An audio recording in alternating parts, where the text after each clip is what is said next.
Casey Cockerham. He works at GDIT, but this is just his side gig where he has used ChatGPT so much that he is our friendly expert in the matter because he's used it to such a good degree. So welcome again, Casey, and teach us, please. Appreciate it. So again, I'm Casey Cockram. I am not a technical expert. I consider myself sort of a general user. I'll call myself a business user. So I don't get into the technology side of things. I really stick to how can I use this to make me a more efficient and effective business user or manager in what I do for my organization. So we're going to kind of go through, and I'll just kind of jump right into the agenda here. It's going to be very similar to the last presentation, where we're going to go through a PowerPoint just to cover some basics and some fundamentals, and then we'll spend the majority of the time actually in the tools practicing and using some use cases. So for the agenda today, I just want to, if you've attended the previous sessions, we've talked a lot about how quickly this technology is advancing. And just in the last 1 to 2 months, there have been some incredible updates to not just ChatGPT, but just the AI industry as a whole. So we're just going to cover just a few of those updates.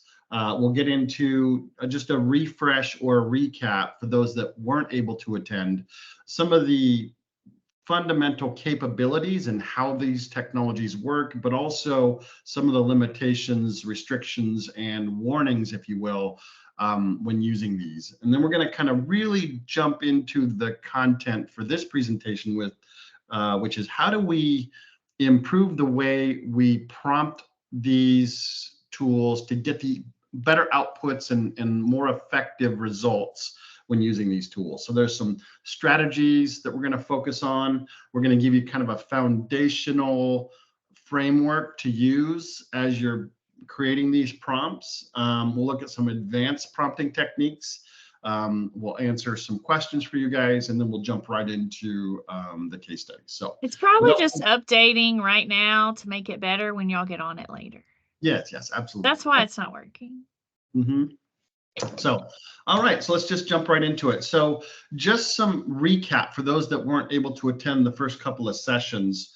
ChatGPT and large language models like Bard and a few other large language models that are out there, their capability really comes from ingesting vast amounts of data and information from the web, from training, the training instances of people actually using the tool. And just a quick warning that a lot of that information may be subject to copyright because it does use the information from the web. And so I want everyone to kind of have that awareness.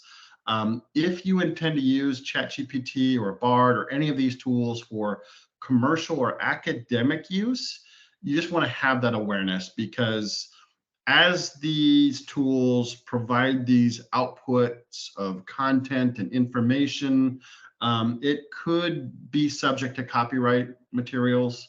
So, do some plagiarism checks, rewrite it in your own prose is a good technique. We definitely recommend rewriting. Yeah. And just take your due diligence if you're going to resell or use this in an academic or commercial setting. If it's just for your own personal use, you have a little bit more flexibility, but I still personally, even though it's for my own internal use, I really use this for ideation and frameworks and outlines. And then I take that outline and I flesh it out using my own verbs and nouns, if you will. Also, just a security warning, we covered a lot of this in depth in the last session in terms of privacy and security, but information shared in this tool it is stored and logged based on how you set up your settings. It's saved in your browser settings, some of the results and the outputs and what you type into it. So always be cautious not to share PII, personally identifiable information, or sensitive company information, proprietary information, public or personal health information. All that sensitive information, we want to make sure that we avoid typing into the tool, because it can and will be saved, and we don't want that information to be disclosed. So, all right, so let's jump right into common issues with prompting. We've talked a little bit about this in previous sessions, but I just want to kind of, again, recap it, because as we start going through the use cases, we'll see how these common issues result in outputs that we don't expect or we're not really looking for. So the first one is vagueness. We'll talk a lot about vagueness and specificity and the balance between moving across that vagueness and specificity spectrum in really figuring out how to get the prompts that we want. Again, ambiguity, being too broad with the questions is really going to lead to some unexpected results or not ideal results. And then maybe even being too specific or complex. I'm subject to this one quite a bit, because I will take and dump vast amounts of data into this tool to try to get the information I want that's really specific. And sometimes you can provide too much information and the tool's not quite sure where you're really trying to target with the response. So again, when you look across that specificity and vagueness spectrum, you're going to have to kind of just figure out what works best for you and how specific or vague or general you want to incorporate into your prompts to get the output, the desired output. All right, so let's talk about how to build a good prompt. You're going to want to, just like communicating with a person, communication is key here. So the better communicator you are verbally or in writing, the better results you're going to have with this tool. And what's really interesting about, as just a personal anecdote of me using this tool has taught me to become a better communicator, a better written communicator, because it almost is a simulation with talking with a person. So as you type the prompts to try to get the output you're looking for, you start to see the gaps in your own communication style. And this has really helped me improve my written communication, again, with my coworkers, my peers, my team members. So defining the objective clearly is really important. Clarity and conciseness is key here. I'm going to be sure to let all the English teachers know they're still needed. Mm-hmm. We did have a fair amount, to be fair, of BIPSI professors who came to the very first one with lots of concerns about this, but maybe I'll just make sure they listen to that snippet. Yeah. This next one can't be more important, which is, ChatGPT, Bard, these technologies, they don't have context. They lack context. So one of the important pieces about the prompts is it's going to be very important to provide the tool the appropriate level of context. So to give you an example, ChatGPT, Bard, these tools don't know what type of organization you work for. They don't know your work history, knowledge, or expertise. And so as you're exploring the use of these tools to provide an output, you're going to want to build that context into your prompt. And we'll show you a lot about that as we get into some of the use cases. But kind of one example of that is, we talked about this example in the past, is, some people like to use this to create outlines for process, policy, training. Those are great use cases for these tools. So if you're going to ask ChatGPT to create a training outline, Well, training is a very broad topic, right? And the more context you provide about the type of training that you need to be built in terms of the industry, in terms of the types of processes or knowledge that need to be trained, in terms of the types of people that will be trained, in terms of their level of expertise, that's really going to help shape and refine the output that you receive there. So providing that relevant details, that context is key. And then again, avoiding unnecessary complexity or providing too much information that may not be relevant to the output that you're desiring to get there. All right, so strategies for improvement. You know, we talked about specificity, context, simplicity. I just kind of gave sort of two examples here, kind of using that training outline example.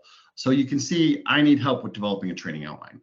If we type that into ChatGPT or Bard, we're going to get a very generic outline. That'll be comprehensive, it'll be complete, but it's going to lack some of the specificity or context related to the type of training you're probably desiring. So you can see in the more specific example here, we're focused on training for new hires. So that's something that's missing from the first example. We're also a tire installation company, and the new hire employees will be installing,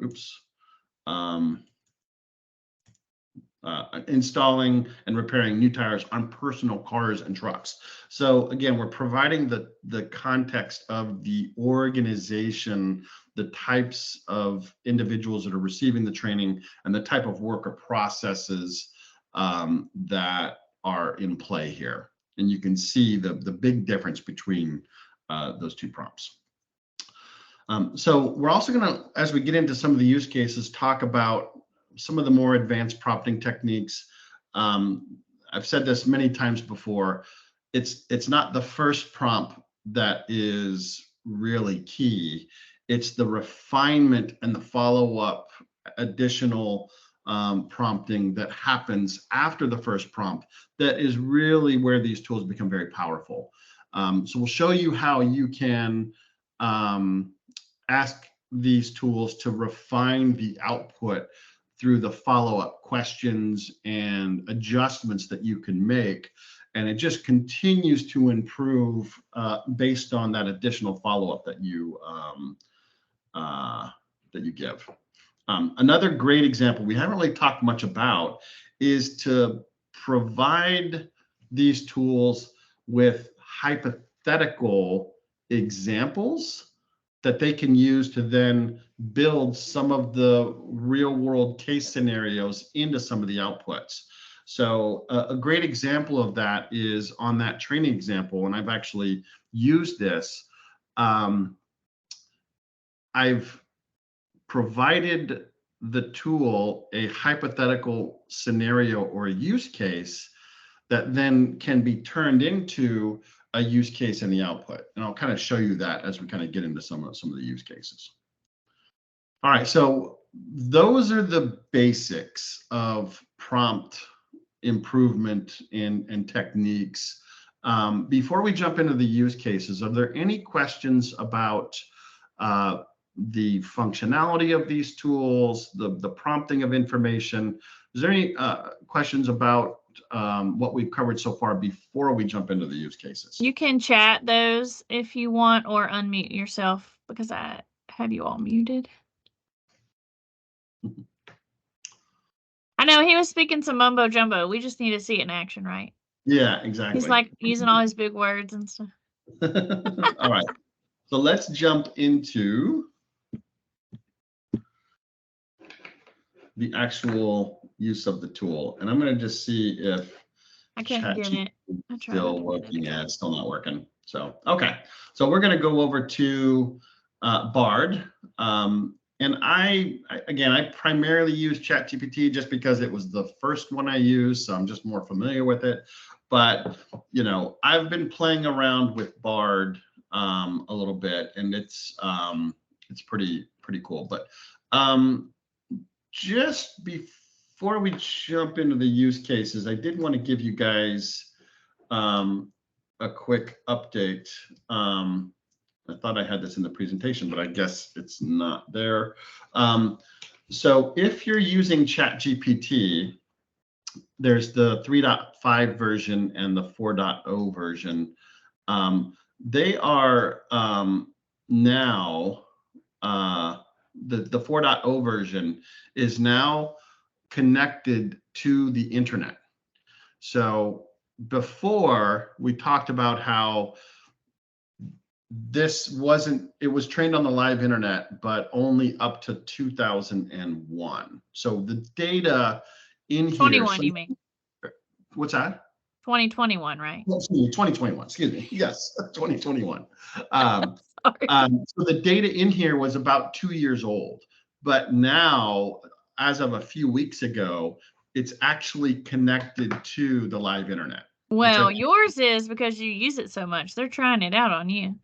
Yeah. So, but the free, so there's again 2 versions. There's a free version, 3.5. There's a 4.0 version. The 4.0 version is the one that's linked to the internet. And there's also some updated plugins and interconnectivity with applications that I haven't explored yet because I'm not that technical. But just the fact that it's now connected to the live internet really opens up some additional use cases that you can use it for to do some fact finding and searches on more current relevant information. And it's doing photo now, right? So like if you'll see in his where it says send message, there's a picture icon. Yeah. And Bard also has that capability because it is connected to Google, and Google already was, you could put an image in, it would find it across the internet. So yeah, the image. But 3.5 doesn't have that. Yeah, image recognition is pretty scary. It's pretty scary stuff. Also, late breaking news. I don't know if any of you use X, or what's formerly known as Twitter. Elon Musk just recently launched his version of a large language model that's available to X premium subscribers. I'm not a premium subscriber and I haven't used it yet, but just reading some of the articles about it, it's pretty powerful. It's supposed to be 10x more powerful than ChatGPT 4. But he was the one pushing for legislation against AI. Yes, he was. Never mind. Yeah, exactly. And that's as a he great shows segment. off one of his Starbucks mugs, guys. Y'all saw that. That was a hit at me. It's Boston. Sorry, go ahead. I'm drinking out of Boston. I have that one. Ha ha ha. Sorry.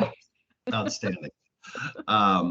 So the other late breaking news update regarding just AI and ChatGPT and Bard, these large language models.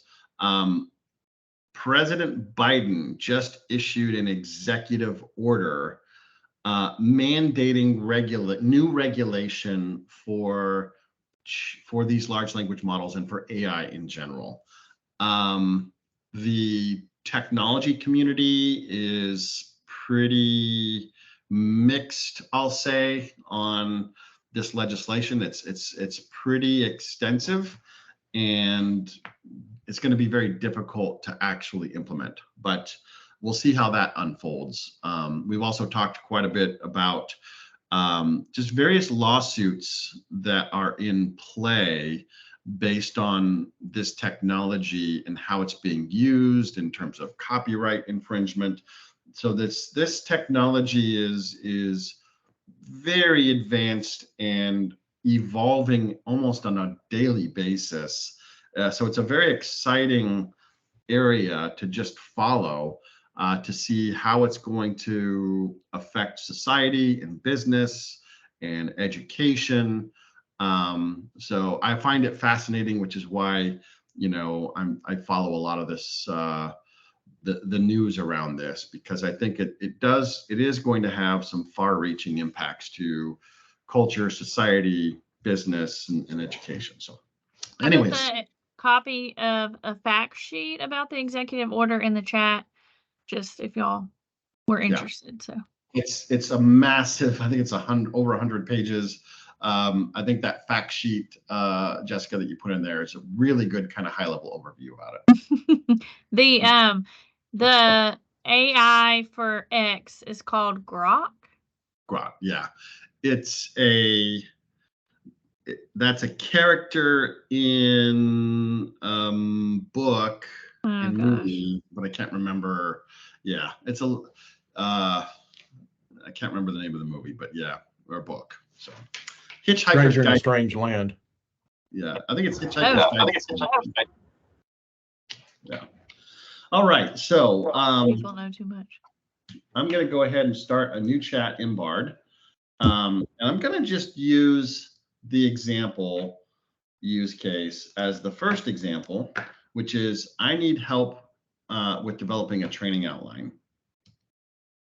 Oops, pull this up here.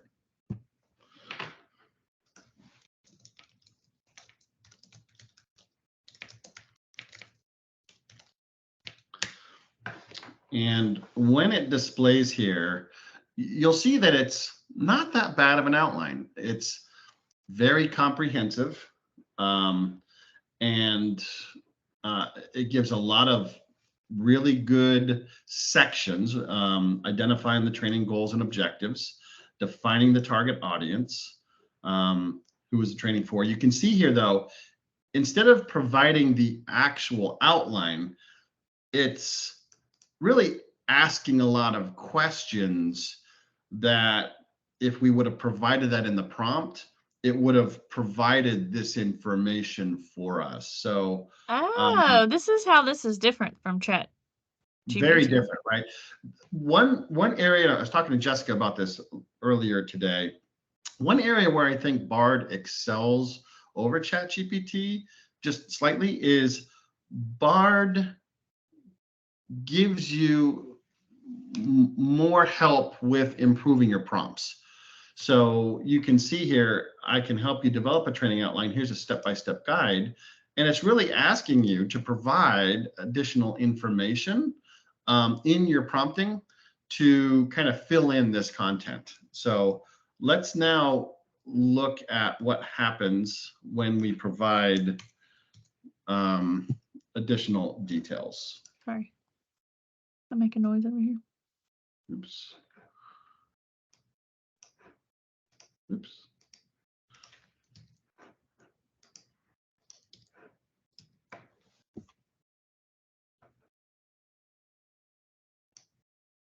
It's putting it as a picture. There we go.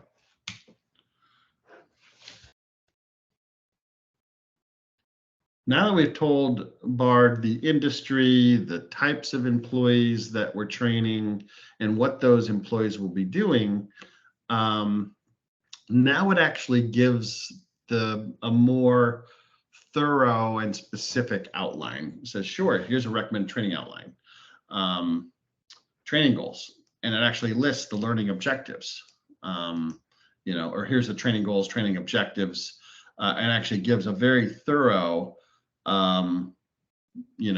complete training outline. It's got tire basics, tire inspection, tire selection and matching, tire mounting and dismounting, tire repair, tire alignment.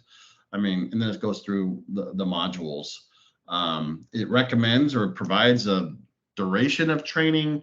So you can see the huge difference between, can you help me build a training outline, and can you help me build a training outline for new employees for a tire company? Here's what the employees will be doing. So you can see how just by spending a little bit more time, again, being more specific and providing that context will provide just a completely different output from the first one. So now I want to jump right into sort of that iterative advanced follow-up prompting. So we have the first module here, tire basics, introduction to tires and their importance, types of tires for personal cars and trucks. So now we can say the first module looks great. Can you a little more specific for Ford sedans. Casey always still being so nice to these open language models. You just never know when these technologies are going to overtake the world, and I just want to make sure that if they do take over the world, that maybe they just remember that I was nice when I requested information. So module 1, Ford sedan tires. Overview of Ford sedan tire types and characteristics. So now it's going into a little bit more detail. You could say, can you please list the various types of Ford sedan cars that are sold in the market today? Probably none. What's that? Probably none. They don't make cars anymore. It's all a small SUV or a whatever. Well, I think there are, yeah, it's probably going to say, it probably will say that, because I think they've pretty much stopped selling all cars, and now they're all sort of crossover. We've got the Escort, the Ford Focus. Oh, discontinued production of new. Look at me, thinking like I know what I'm talking about.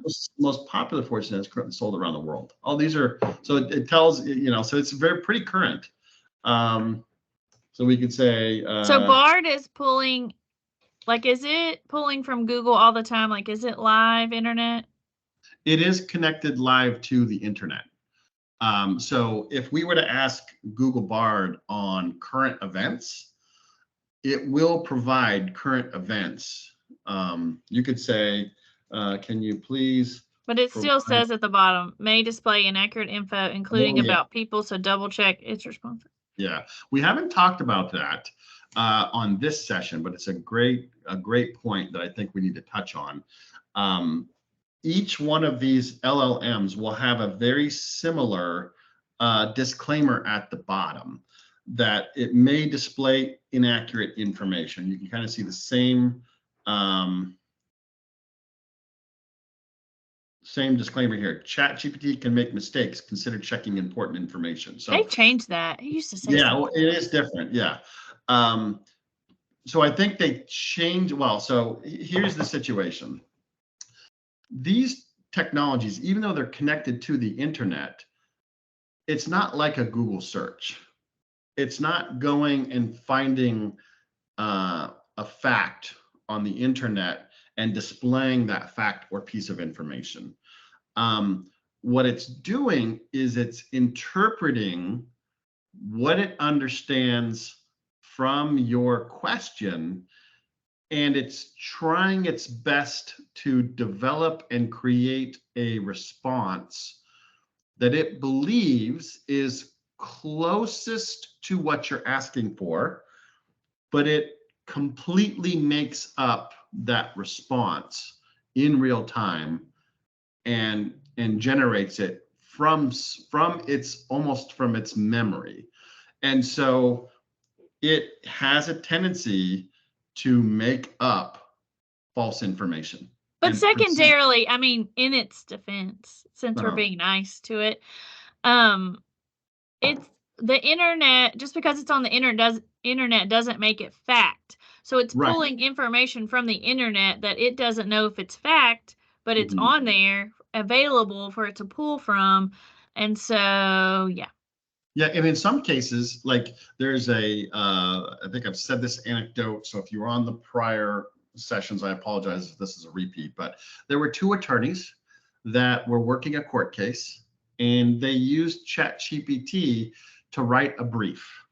And this is back when ChatGPT was not connected to the internet, so the data it had was up to 2021.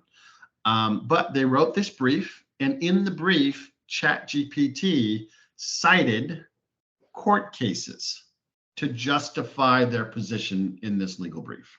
I should put that in the chat. Yep.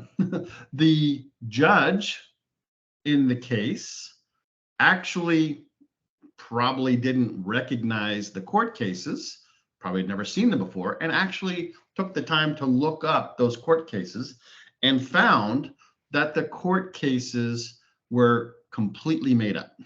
6 So, of them, apparently. 6 yeah. fictitious case citations. Yeah. Well, I don't know, So- citations.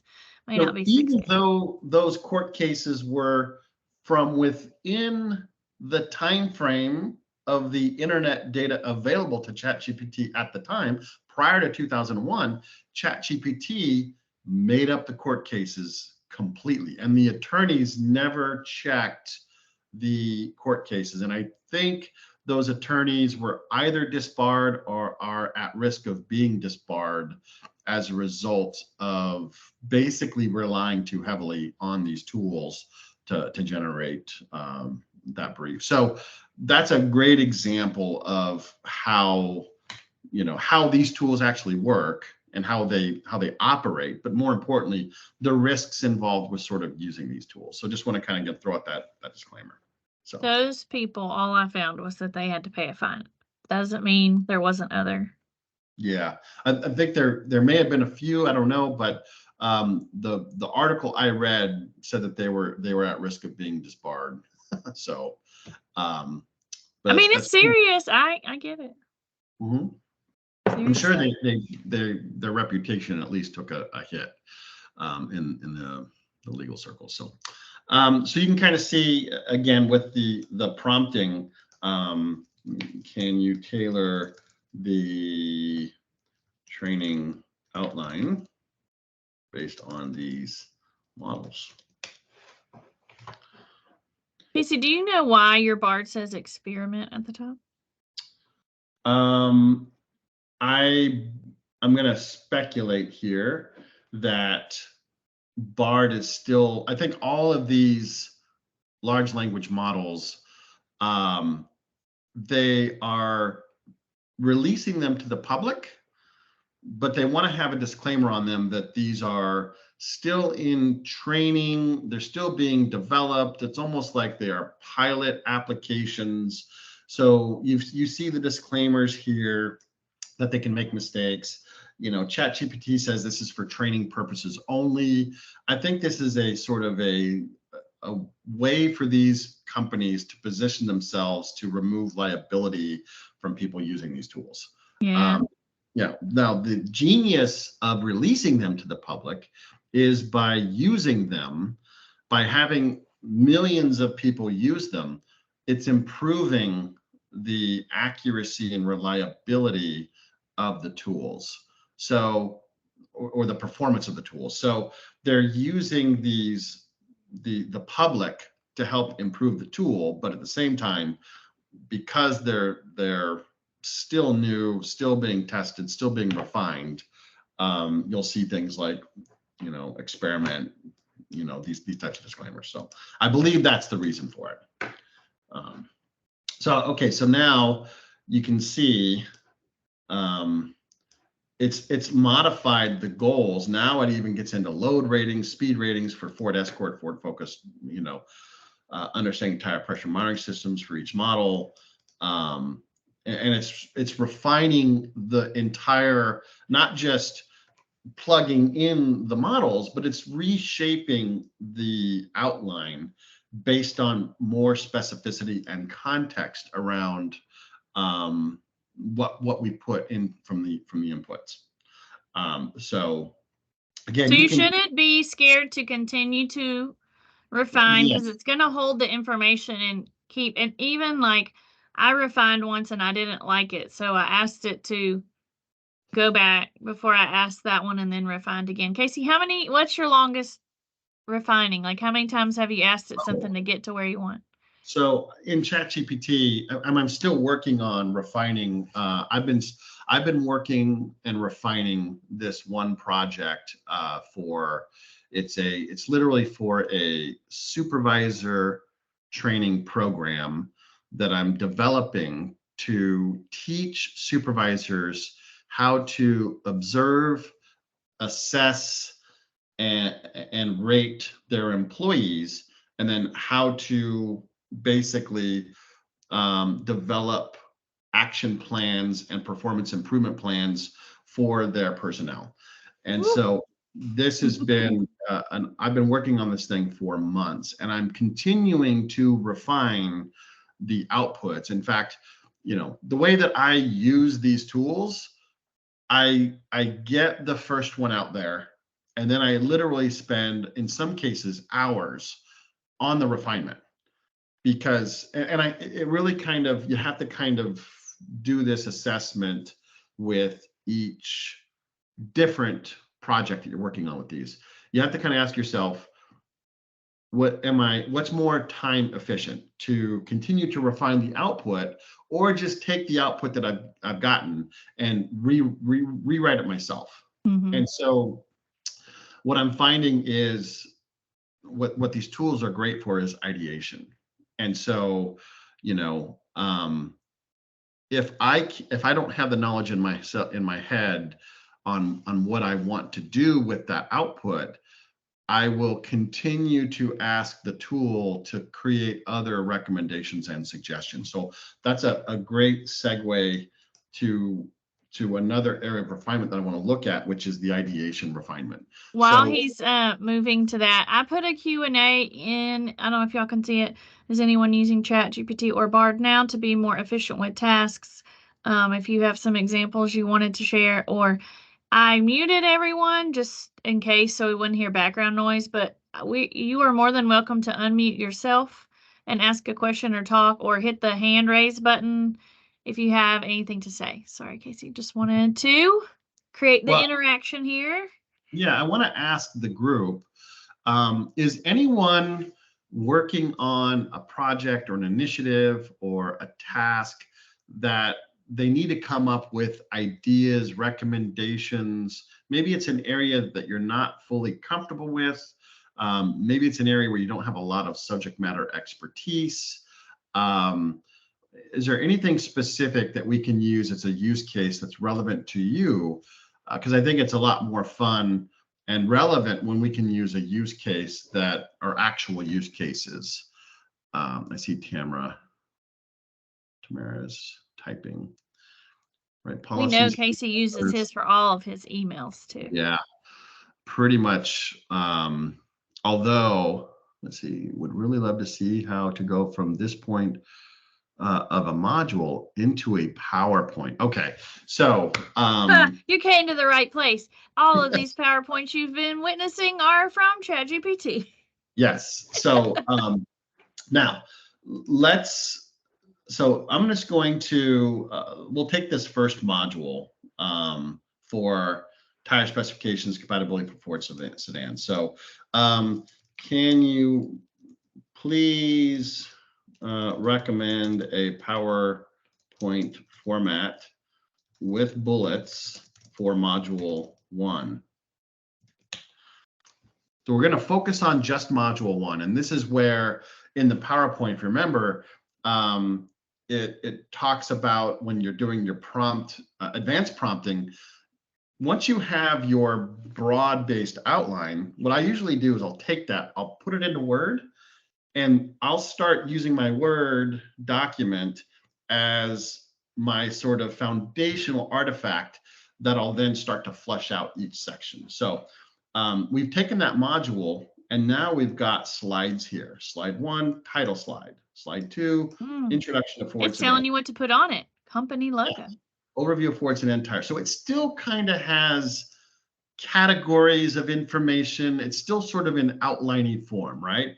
So what I'll then do is I'll take this, and this is second iteration section, and it even says an image, a collage of various Ford sedan models, right? So it's giving you ideas of how to build that slide. But really what I think you want to get to here is what is going to be on the slide, right? So then I'll take this item, and I'll say, can you please provide the following information for slide 1, and also provide a recommended script for talking points for the slide and bullet.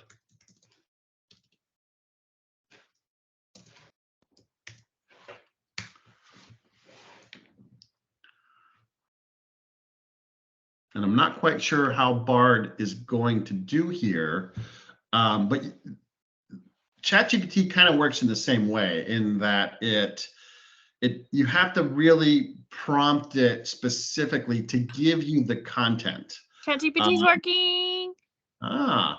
So it'll be interesting to see how they compare. But types of Ford sedan tires. So Ford sedan tires are available with a variety of tires, tire types, including all seasonal tires, summer tires, winter tires. And then it goes into tire characteristics. And if I want to, I could take this and say, oh, here's the script. Good morning, afternoon. Welcome to module 1 of tire installation. So now I've got my talking points that I could then go refine and rewrite if I want to. But I could also say, can you please provide the top or most popular tire sizes for Ford sedans? I don't know if it's going to know the answer to this, but you can go down rabbit holes pretty quickly here. But I love how sure, here are the top most popular tire sizes for Ford sedans. And it gives by manufacturer. Y'all, he just used that example because he knew none of y'all are going to know what all those numbers meant, whether it was right or not. I'm just kidding. Exactly. Now, correct. These may not be even real tire sizes. I'm just joking. We have to be very careful with this information, right? Always do your due diligence and checking. Apparently, I should get on Grok because I like jokes, and it's all about telling you things in sarcastic. Oh, yeah. I've seen some of the examples. Yeah. Well, other people are answering. They're using it. I liked how Jill said she's used it for topics for LinkedIn and Facebook posts. She's used it for eBlast. People are using it for social media. We have to. I mean, some have been like, some are super like millennially or not like lower than business end, I guess, like more chatty. You know, there's some refining to do, like you said, personally or through the system. But Jill, Casey is loving your answer about using it for topics because that's his number one. I mean, I've been on enough of these to know now that's what he's going to tell you, number one. Get your ideas here. Yes. So who has a project or initiative where they have to create ideas or they have to come up with topics for discussion? Because this is where these tools really shine. Casey, we haven't talked as much about putting your own stuff in for refining. Like putting your work in and letting it refine it for you. Yes. So just to check to help write social media. So staff training on ethics, great example. So let's do that one first. We would like to create some training on ethics for our staff. I have no idea where to start. Can you give me some suggestions on topics for discussion? Can you start with 50 topics? Ooh. It's a lot of topics. But what's great about giving it a large number is it will give you that number. And that could be good or bad, right? But, it instantly gave us 50. And now you can say, okay, I like number 4. Oh, but what did it say at the end too? Yeah, it says, these topics can be used to develop comprehensive ethics training program for staff. The specific topics are covered will vary depending on the needs of the organization and the staff, or all the topics listed are important. So again, it's kind of subtly hinting, if you tell me what type of organization you are, we can refine the list and make it more relevant to you. But would Kevin, our security guy, say this is phishing for information, for you to give it more information about your company that you shouldn't? I mean, beware, people. Yeah. So the first thing I did when I found out that ChatGPT was connected to the internet is I said, He clapped. I'm trying so hard. I'm winning. Can you tell me, what can you tell me?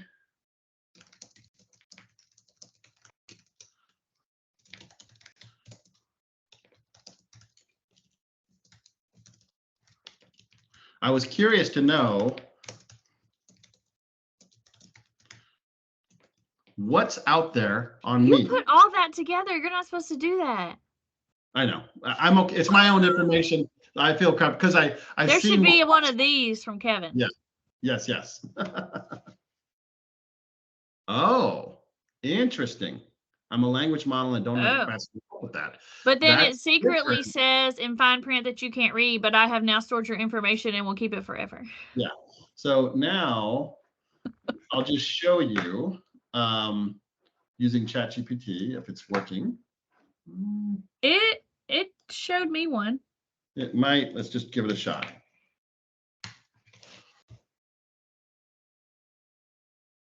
Oh. Interesting. So when I asked this question last week when I was on vacation, it gave me my LinkedIn information. I told you it was updating. Yeah. Oh yeah. It updates quite a bit. So I was pretty first kind of shocked. It compiled that information pretty quickly. But now it's restricting even that and just telling you go search social media. I was okay with it because it only gave the information that was publicly available on my social media accounts. It was very careful on what it disclosed. But now it's being more careful. Yeah. Now, also using. So Heather had a question. Can it fact check? For example, if I ask it for statistics on a specific subject, can I then ask it to fact check those statistics?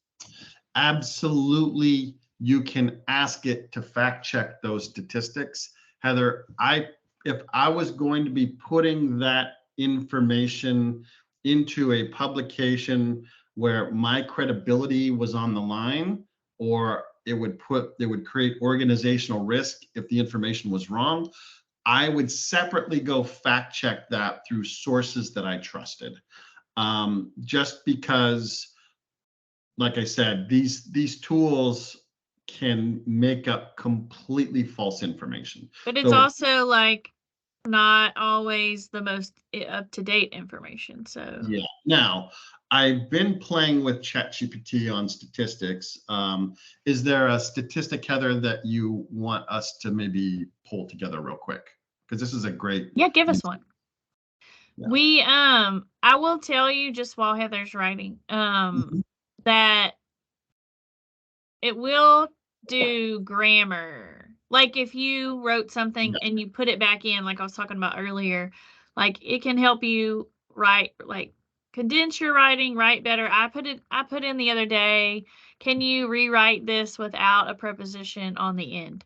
Because I was like, I can't spin my wheels any longer on how to get it from saying on at the end or whatever. But yeah, we'll just do an example of writing. Hello team, because I'm a fast typer. I'm terrible at checking my own work. We ran into a situation where we need to be more careful with IT security in regards to how we use our computers. Can you please remind your staff of this, and also ensure they are all up to speed and current on their cybersecurity training. So this is how I would typically start an email. I want to get my thoughts on paper, right? And then I would go back and I'd try to I'd smooth out the words. I'd try to work on sentence structure, right? And that could take me half an hour to an hour to craft one email. But now what I do, I get my stream of consciousness on paper, and then I come over to the tool and I say, you can do this a number of ways. I'm going to show you both ways. You can say, can you please rewrite the following email, which is to my direct reports. They are all senior managers at an IT company, right? I'm not going to give specifics, but I want to give them some context here. Well, don't worry. She already knows. You told her. Yeah, she knows where I work. Yeah. So we'll see. So when you're done, Heather had an example. And yes, Dalton, I really find it efficient for condensing copy too. So, and I have one more thing I want us to do, Casey, if no one else gives. I want us to rewrite a mean email so that our boss, we don't get fired. Oh, yeah. That's a great one. So I would never start an email, as polite as I am to my team members, as much as I love all of them. They know I would never start an email with, I hope this message finds you well. That's just not the way I write. It's not the way I talk. So obviously, if I sent this to my team, they would know that I rewrote it using ChatGPT. Please take this opportunity to remind your teams about the significance of hearing order. So it's wordy and it's not my style. Fluffy. So yeah, it's a little fluffy. So what I like to do is, here's how I ask ChatGPT to rewrite my emails. I'll say, can you please check the following email for grammar and spelling? If you don't spell it right, will it do it? No, I'm just joking. Yeah. Oh, it will. Totally. Yeah. And it will blows a corrected version. So it's kind of, it's telling me, because I said, I didn't ask it to rewrite it. I said, just check it. But it went ahead and rewrote it for me. And it kind of used, it took some liberties with the scripting. And that tells me, and this is all new, it didn't used to give this detail. About what it changed. About what it changed. Yeah. So it's telling me what it changed and why it changed it. So see, teachers could use this right there. Oh, yeah. That's why it's doing it. All the teachers got mad.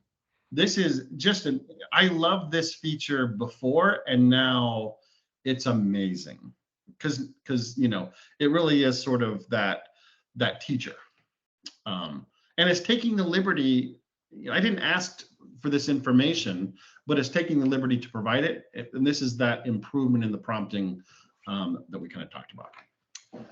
Let's see, statistics on current LNG. I just did it in mine while you were doing that. Sorry. It says, I'm sorry, I don't have access to real-time data or the ability to provide current statistics, as my knowledge is up to date only until January 2022, but it tells you where to go. So it's like, to get the most current statistics, go to the U.S. Energy Information Administration. Tells you what it does. It gives you the website. And then it says, additionally, you can refer to industry public, but it doesn't give you those. But it did give me one place to go. And that's in 3.5? Yeah. Yeah, okay, let's try 4.0. Let's see if it doesn't. Yeah. I don't use it as much as you yet. Yeah, I'm curious to know, because I don't do a lot of statistics checking here. And because it's on the internet now, so that would be different. Yeah, and I haven't got to play with those features as much. The following.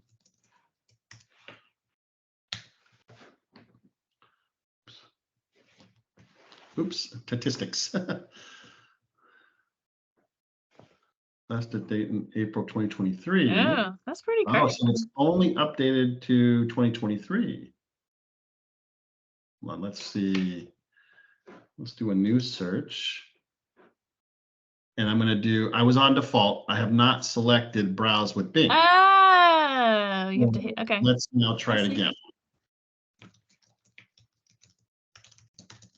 So it says that this call will end in like I don't know, a couple minutes. If it cuts off, I'm sorry.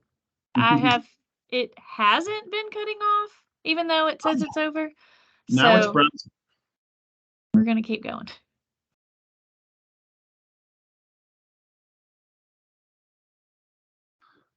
Political leanings. David, yes. I'm not going to go down a political rabbit hole, but I will tell you, as I've stated in other sessions, these are technology tools built by humans. So some people believe that AI is non-biased because it's just math, and I will tell you that is not the case. These tools were created by humans, and humans are inherently biased, and so those biases find their way into these technologies. I would assume how you write your prompt would change that too. I mean, we say things in a biased manner that we don't think about. Like if you asked it about, like if you were a Democrat and asked about a Republican or vice versa, or their issue or policy, the way you wrote it would potentially pull different info, right?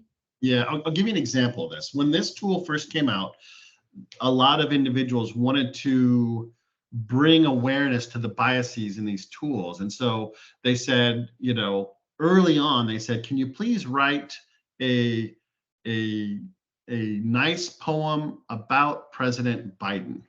And it did. It wrote a nice poem about President Biden. And then they said, can you please write a polite poem about President Trump? And it wouldn't. It said, I'm sorry, I am not politically motivated. And so that's a great example of some of the biases that it has. Now, they've since fixed those examples. And so, as they refine the tools, I do think most of the designers of these tools are trying to get rid of that biases. I think they do have pretty good intentions. Well, as your chamber, I would say it is not doing you well on a business front to cater to one set of people and not others. So, exactly. I mean, they're not going to be as successful, obviously. Yeah. OpenAI, the creator of ChatGPT, they received a lot of backlash for that. So I do think it makes good business sense to try to remove that biasness out of the technology, but it is still there, and it's something we just have to be aware of. So this looks like, I'm going to ask this very important. So there's Heather's answer, but he, just again to recap, he pays for ChatGPT version 4.0, which is a monthly fee, which is, I mean, you can do, but the first one when I asked it was the non-paid version, but he also chose to do it through Bing, so it's pulling actual information from the internet. Yeah. But it did still tell us only through April 2023. And I assume that's because it's in beta mode and it's still trying to figure out how up to date it could be. Casey had said in a separate training, the reason it wasn't connected to the live internet was because of the potential for bad actors to put out bad information on purpose for it to be pulled into these open language models. And so I assume, although I'm not a creator and have not researched this, I assume that's one of the reasons why it's still a little lagging on the date that it's pulling from, so that it can scan or process information and figure out how up to date it can be and make sure it's providing you, even though it has the disclaimer, I think it probably wants to pull accurate information so you'll use it more. So anyway, sorry.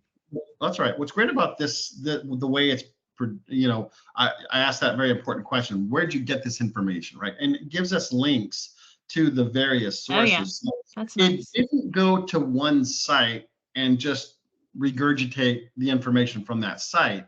It pulled information from multiple websites and consolidated that into a succinct, nice report. And what's great about that is now you can go to the actual source and validate the facts, which is kind of cool. Yes, it is great, Heather. I've pointed out before, but one of my favorite things about like utilizing ChatGPT versus a search engine, which they're different. A search engine, again, is giving you the top hit, and it's links, and you have to go get the information yourself. This is mostly compiling the information for you, but if you notice on that left-hand side, your chats are saved. So like Heather, if you wanted to run this every month, you could come back to it because it's sitting there and it could pull it for you again. Or if you're like, oh yeah, we need to remember those sources because maybe we're only using 2 of them, that chat is saved over there. So you can go back and just click those links anytime. You don't have to create another document or anything. If you didn't want, you could just keep going back to your ChatGPT. So whenever you sign up, even for the free one, you do create an account. But so mine has like my name at the bottom, just like Casey's, but mine are still saved even though I'm in the free version. So what I did was, maybe I don't like these sources, right? Maybe I know there's other sources of this data out there. So I just asked them, are there any other sources out there? They said, yes, there's industry reports, statistics. And then they asked me, would you like me to search those sources? I said, yes. Oh. I found additional sources out there. It's right now it's compiling the information from those other sources. And at the end of this, I could then ask the same question. Can you please provide me the source link so I can go validate those? And you can so tell it's different because you see how it says finish browsing, like that it's looked through the internet. Like it doesn't do that if you're not using the internet function either. So yep. Just a clarification. Can you please provide me the URL or links to these sources? Gosh, Chatty Cathy, you did it last time. That's what we call her in our office. Chatty and then Cathy. here are the links. So, this really does unlock, I think, some really great capabilities for fact-finding, data, research, right? I mean, Casey keeps talking about ideation, but I think compilation, is one of the tools that I like the most about it. Absolutely. Too. Okay, Casey, you really have to write. Okay, y'all. Oh, yes. We're going to do a new chat. And so somebody in your office, a coworker, a manager, someone under that reports to you has popped off. And you are mad and you're making a response, but you can't send it. ChatGPT will help you out.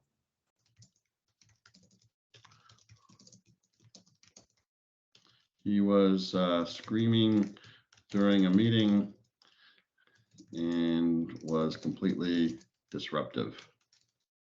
So this isn't a great example. We had a much better one before, but this kind of gives you, I would type up the email that you would want to send in a Word document and then paste it in here and ask it to give me the professional appropriate response.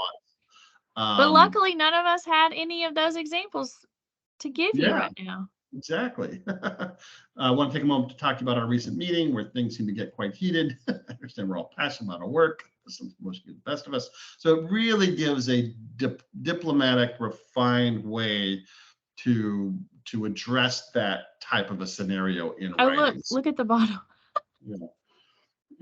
Especially about being confrontational, to invite your coworker to engage in a constructive conversation and to work towards a resolution that improves work environment for everyone involved. So even these sort of, at the end, it's kind of summarizing why it gave you what it gave you. So it's really educational and informative in terms of, now what's crazy about this is we talked about how it's important to provide the context to your inputs. Well, ChatGPT is now providing the context to its outputs. So in a way, so like Bard, it's trying to be like, because it wasn't doing this in the other sessions we taught you guys. Even a couple of weeks ago, When we talk about this technology is literally evolving on a daily basis. We're not joking. Like the first 3 sessions we did, this tool was not connected to the internet, and 2 weeks later it is, and it's unlocked an entirely new capability. And new ways to leverage this to be more productive, more effective. And we talked in the previous sessions, this this tool isn't meant or designed to replace employees, but you can see that if you used to spend 3 hours a day on emails and now you're spending 20 minutes, you get that time back. And that's what I really appreciate from using these tools is I am so much more efficient in my day-to-day in terms of getting emails responded to in a professional, effective way, and ideation, and what used to take me hours now takes me minutes. And now that time I get to reinvest back into things that I should be working on in terms of strategy and planning and improvement, as opposed to sort of just the day-to-day busy work.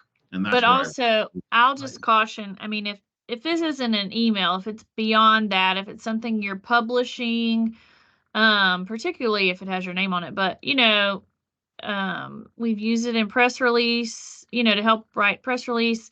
Dalton's talked about using it on websites. We've all talked about using it on social media. I highly recommend rewriting it or writing yours and putting it in there to help you make it better. I cannot say that it would give you the same information it would give someone who in your industry who wrote it, because your prompt may not be exactly the same. But in a separate session, we asked it for like a script on a 30-second ad for a plumbing company. Well, if you ask that, the chances are high that somebody else is asking it that too, and you're getting something similar. So just think about those things and use it. That's why we continue to stress using it for ideation, compilation, but not an end-all be-all. It could be pulling copyrighted information, so rewriting it could just help you in that avenue. Again, I just like to caution you. Jill just wrote, she searched something on Bard, it pulled it in and used Google Maps. So we have talked a little, not a lot, about Bard being connected to Google, and so then it's utilizing Google tools that you're not going to get the same when you're using ChatGPT because it is not connected. Jill also, I don't know if y'all saw in the chat, said she's using AI to create images for her book. Jill, can you tell us what platform is doing that for you as well? Because we've mostly been talking text. Text. But there are other capabilities. Here's what's a little bit scary. I did not tell Bard where I was. Woo-oo. But I am logged into my Google account. Google knows I'm at my home because it's of the IP address. And so oh no, now we know where Casey lives. Yeah. So, but I mean, there are some privacy concerns with these tools, right? I mean, this tool knows where I am.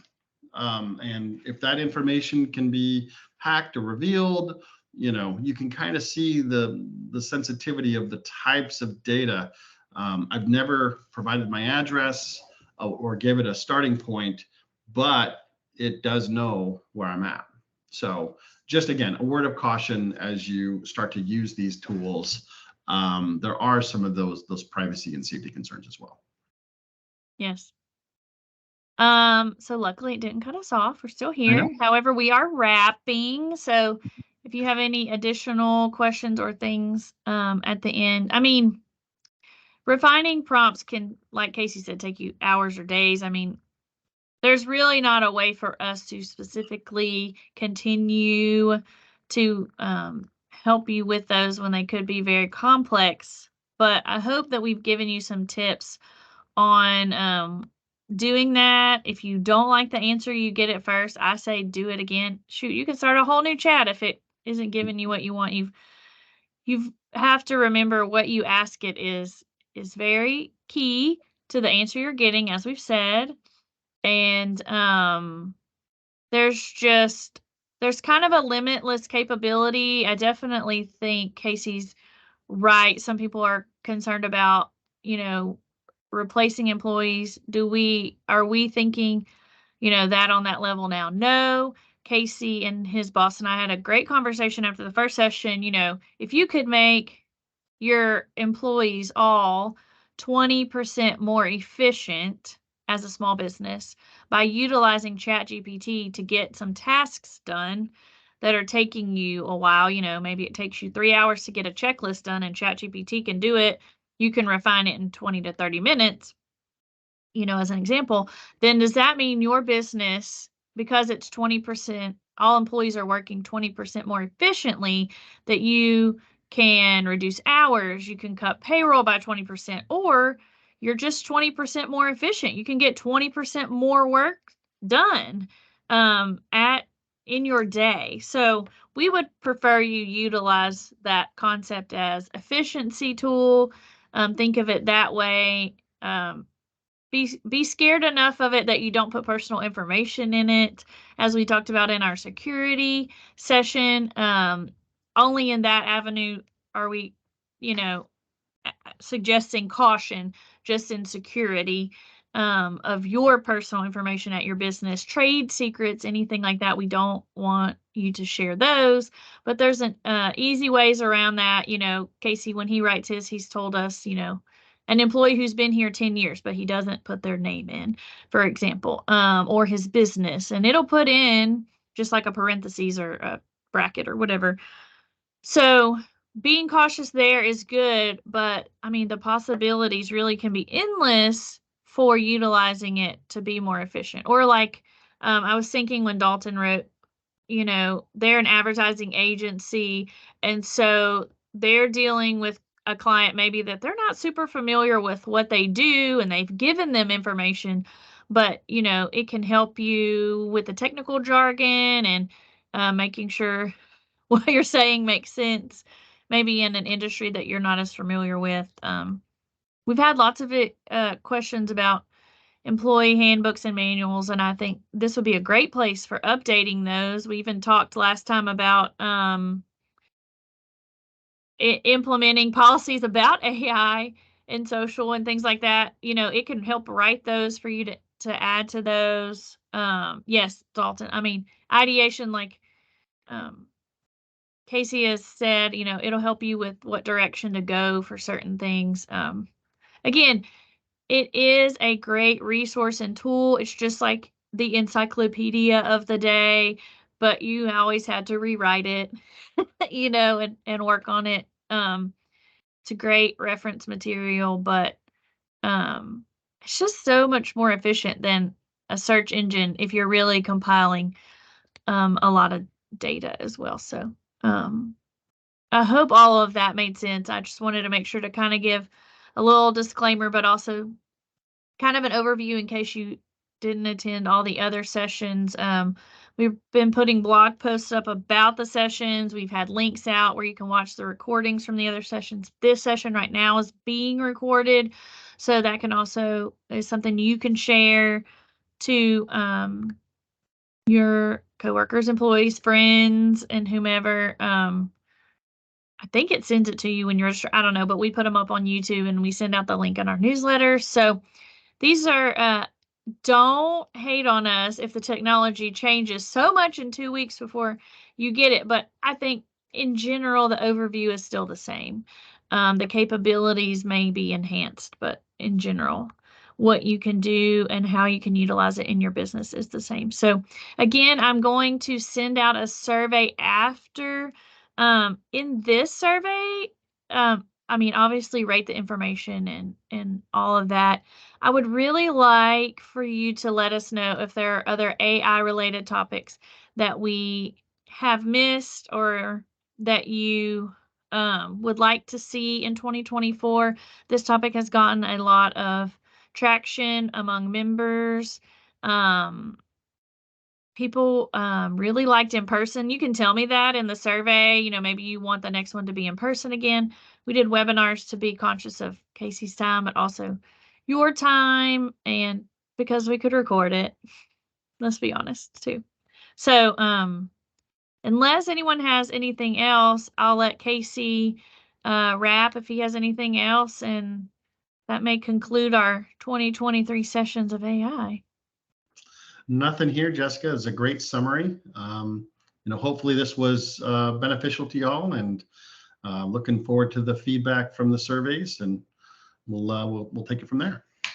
Okay, awesome. Well, hopefully we will have more topics for y'all in 24. I don't know if they'll be AI related, but I personally would kind of like them to be, because everyone's been so intrigued about it. I put those resources in the chat. I'm gonna stop the recording, but give you a few minutes if you want to copy and paste those, because I have no idea if those go away or if you can still get them. But yeah, thanks for joining us. And also, to be honest, in the survey, if there's just I don't know if I have it as a question, but if you can tell us your experience with Teams.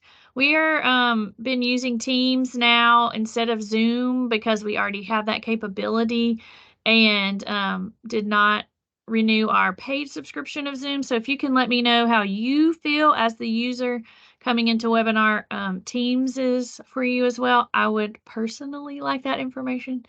And so yeah, so thank you so much for coming.